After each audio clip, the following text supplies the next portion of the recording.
70 शब्द प्रति मिनट।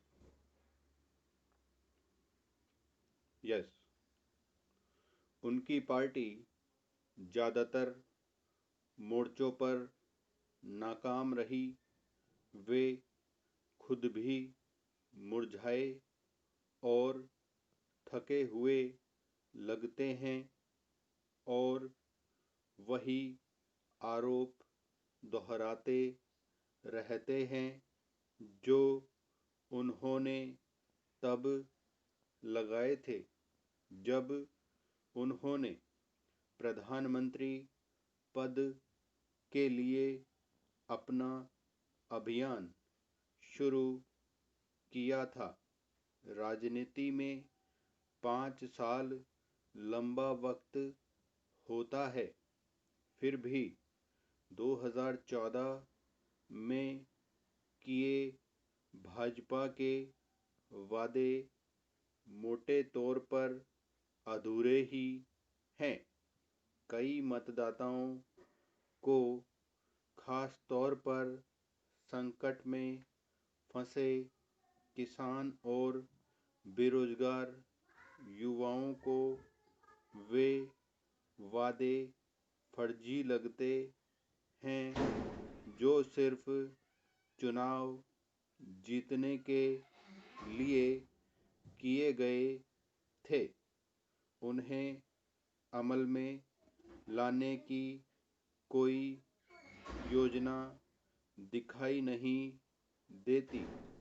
भाजपा के पास कभी उस तरह के लोग थे ही नहीं जो किसी योजना को व्यवहारिक धरातल पर उतार पाएं, या ऐसा करने का उनका कभी इरादा था ही नहीं। इस बीच 5 साल गुजर गए। पीछे मुड़कर देखें तो लगता है कि जो अवसर मिला था वह बर्बाद हो गया। हर कोई उस पार्टी के सत्ता में आने का जश्न मनाने में व्यस्त था जिसके हाल तक संसद में मुश्किल से 2 सदस्य थे। नए प्रधानमंत्री के आते ही हर कोई दिल्ली में दायित्वहीन आराम के पद की तलाश में आने लगा और इससे जो होड़ मची उससे वह वर्ग पैदा हुआ जिसे नया दक्षिणपंथ कहा गया। फर्जी इतिहास और उस राम मंदिर का जुनून सवार है जिसे बनाने का उनका कोई इरादा नहीं है। इस बीच यूपीए के घिनौने घोटालों को भुला दिया गया। बावजूद इसके कि मोदी हमेशा चुनाव अभियान के तेवर में रहकर कांग्रेस पर उंगली उठाते रहते हैं। लगता है कि वे पहले दिन से 2019 की तैयारी कर रहे थे। वे लगभग हर भाषण में राहुल के परनाना नेहरू पर हमला करते और 1947 से देश के साथ जो भी गलत हुआ है उसके लिए उन्हें जिम्मेदार ठहराते। फिर वे सोनिया और राहुल को घसीट लाते। भ्रष्टाचार का मुद्दा उनके मन पर ऐसे हावी है कि उन्हें कुछ और दिखता ही नहीं।